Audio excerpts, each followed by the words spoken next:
Hi guys, what's up? I'm Mary Richardson, Rapid Transformational Therapy Practitioner. I am here with a video for you. Today I'm going to answer the question, why do narcissists always want to feel superior? And I've got a great answer for that. First of all, what is a narcissist? All right, for those of you who may not know, a narcissist is someone who's all about themselves all the time, and it is usually, narcissists are mentally abusive, emotionally abusive, because they have something going on in their mind. Studies have shown where they just don't have the capacity to feel empathy, meaning they can't feel what others feel. And I'm saying they can't even imagine what it's like to be in someone else's shoes, or nor do they care. And that's probably the biggest thing, is they just don't care about what other people might be feeling based on how they treat them. So a narcissist is all about controlling you, all about getting the attention, adoration, control over you, and get that attention, adoration back onto them. So they're happy if you give up all your goals in order to serve them. They are happy when you're upset because they feed off of that negativity, because it makes them feel better about themselves. Because at the core, if you can get past their ego, at the core, they are deeply, deeply insecure and deeply afraid of abandonment. So I'm answering two questions. Why do narcissists get married or get in a relationship? And why do they always need to feel superior? They get in a relationship because of that deep, innate fear of being abandoned. And that's why they stay in relationships, continuing to mentally torture the people around them. And they look for two things in people. They look for people pleasers and people that have no boundaries, or boundaries that they will let the narcissist crush. So boundaries that a narcissist can walk over, ignore, renegotiate. So they look for these type of people pleasers. Because the narcissist is all about gaining more adoration, more receiving more fame, influence, opportunities, notoriety. And this is from psychcentral.com. So whenever they help anybody, a narcissist, there's different types of narcissists, but the covert narcissist is someone on the outside who might be a person in a high-ranking job, maybe a religious person in a religious field, or in high up in business, etc. They are motivated by feeling superior and expanding their power. Again, this is from Psych Central. So they don't actually care about others, because to them, people are just things to use. So they really don't care how you feel. And that's why they really don't care if they hurt people's feelings, or if they're condescending, if they're overbearing, if they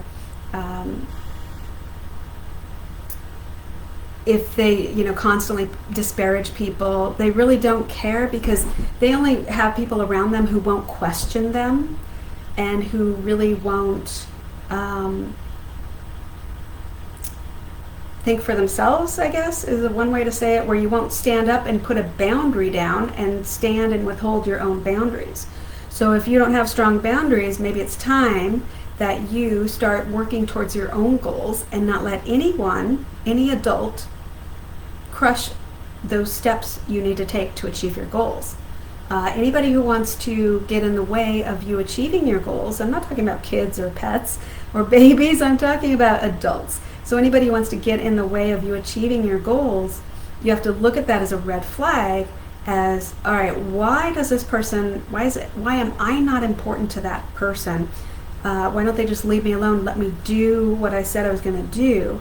In other words, a narcissist will constantly interrupt you. If you say you need 2 hours to do something towards working on your own business or whatever, you'll find the narcissist will constantly interrupt you, constantly say it's an emergency, they need to talk to you about something important. And when you talk to them, they'll just make up something goofy, right? Something that is totally not important, and they're just trying to get that attention back from you. They do not want you to move forward with achieving your goals. So if that makes you mad, start focusing on you and your own goals, and less on that narcissist. So, because a narcissist, they will say the right things, but they do something completely opposite. So why is it so important that they feel superior? Well, it's because they want that adoration back. They want you to constantly feed them that adoration, that they don't have to take any personal responsibility, that it wasn't their fault. And if you notice, the narcissist will always complain, and it's always the waiter, the waitress, the clerk at the store, their staff, or their colleagues, or their relatives, or you, or the person at the church or whatever. It's always somebody else's fault, everything. And if you catch the narcissist saying, well, say the narcissist told you one thing, and when you call them on it, they deny it, they'll also put it right back on you. Oh, you misunderstood. No, you didn't read between the lines in the email. Even though they said that in the email, you should have known that's not what they meant. So they will always put it back on you, and that's where the emotional abuse comes in, because over time you question your own reality, and which is what they want you to do. They want you to believe their version of reality all the time, and they change their version of reality all the time. So you are essentially, in their mind, there for them to use, and they will tell you what you're supposed to believe and think and see as reality. And they will often change. They'll say, oh, this is what I meant this time, and then they'll go back and say, no, I meant this. So they'll change their reality constantly, and they expect you to know what they're thinking all the time and to just get on board with that. So flying monkeys are people around them that you have to be around them, like maybe a colleague, somebody that works for them, who buys into this. This person's always got to be right. This person always has to take the best projects. The person always, if anything goes wrong, even with those best projects, they're going to blame you, even though you had nothing to do with it, because someone should have told them or whatever. So a narcissist totally is about control, about stepping on boundaries, and about telling you what reality is. So the emotional abuse starts early on, and if you're with them, around them long enough, you start questioning your own judgment. You question what you know to be true, what you know to be right, what you know that you saw them do. Especially narcissists in a relationship that cheat. They will tell you it's your fault. It's your fault that they cheat. And so you're thinking, well, how is that my fault? And they believe their own garbage. They believe, oh, well, you didn't keep the house clean enough, or you didn't take care of the kids well enough, or you did something and that made them want to cheat. And they will expect you to be on board and apologize for their cheating. So, and that's where it gets, it can be physical abuse, mental abuse, emotional abuse. If you've had a narcissistic parent, they typically groom their kids to distrust their own emotions, and kids may not even know, like, what is your favorite color? They may not even know. They might look to the parent like, I don't know, you tell me, because you tell me everything else. You tell me what I like, what I don't like, and the child may not even understand, well, I do like this food, but you constantly tell me I don't like it. Here's a typical thing. If you've had a narcissistic parent, they may tell you you have allergies, and that's why you can't have a pet.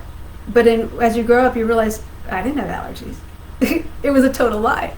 But it's just an example of the narcissist blaming you. So you grow up feeling like it's your fault you couldn't have a pet, when in reality they weren't honest and said, look, I don't think we can take care of a pet.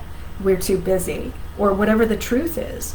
So that's a typical manipulation, where they have you believe a lie, and you feel bad about yourself, like you're the cause that you can't have a pet as you're a kid. And you grow up and you realize, I don't have allergies.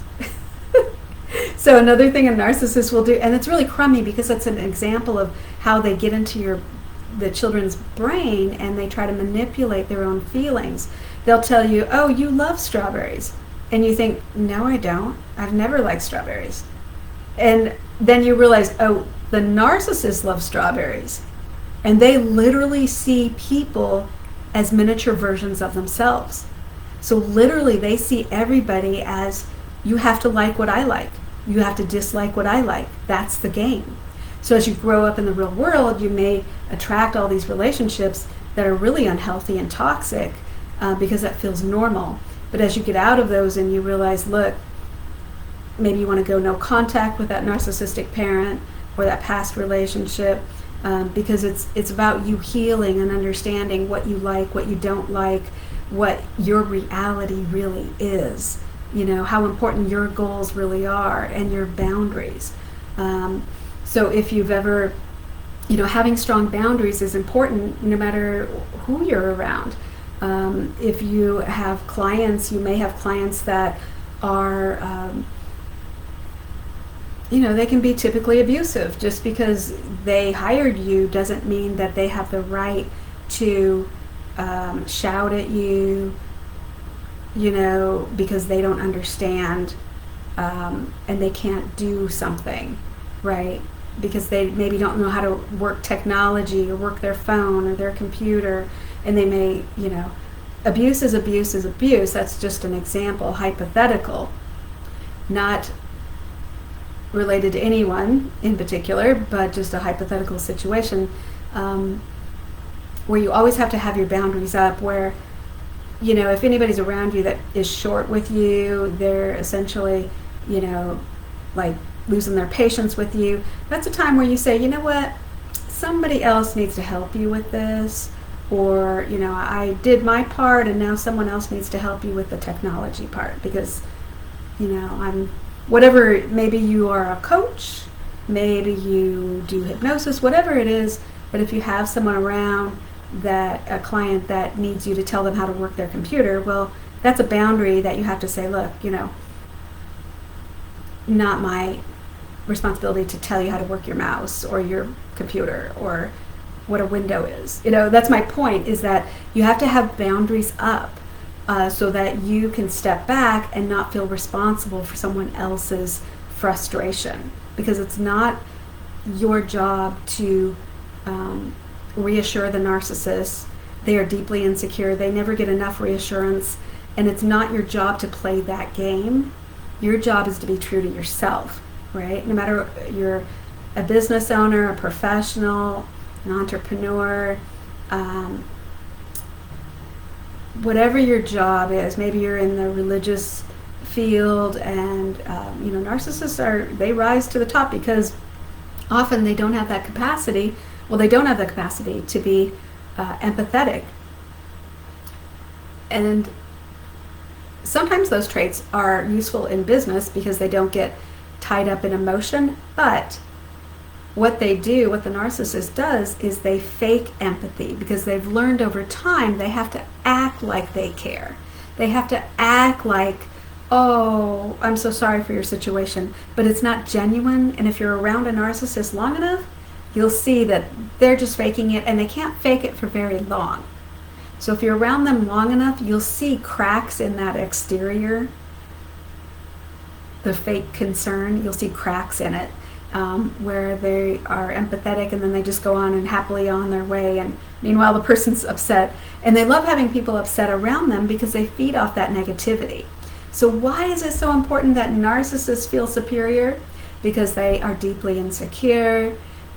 They want to make sure that they only have people around them who they perceive are less than them, less accomplished, less able. They don't want anyone around them that will question what they're saying, that will question, well, did you mean this when you said this? Because they'll backpedal, and you'll see where they'll just totally distance from that person, and then they'll disparage that person because they don't want anyone questioning them. They need to feel superior because they need to have that control as well. They think that it gives them control to keep somebody from achieving their goals, to keep someone from leaving. And so feeling superior, it's very important that they are condescending and disparaging to people around them, because they don't want anyone around them that's even more accomplished than they are. So they need all these flying monkeys around, people that have to be around them, like family, so-called family. But anyway, I hope this answers that question for you. If you have comments, leave them below. If you're on YouTube, don't forget to click like and subscribe if you want to be notified every time I upload a new video. I have loads of new stuff coming out about anxiety, because even narcissistic relationships with a parent or coworker, it can lead to a tremendous amount of anxiety. And you have to build up ways to get through the moment, and then look at the long term, what your plans are for yourself in the long term, so you can feel great about yourself. So I hope this finds you well. You know that there's a lot of people out there who have been around narcissists. It's never pleasant. The only way usually forward is to go no contact or limited contact and get the heck away from them. So have a great day. I'll see you on the next video. I'm Mary Richardson, Rapid Transformational Therapy Practitioner. If you have questions, drop them in the comments below. Bye.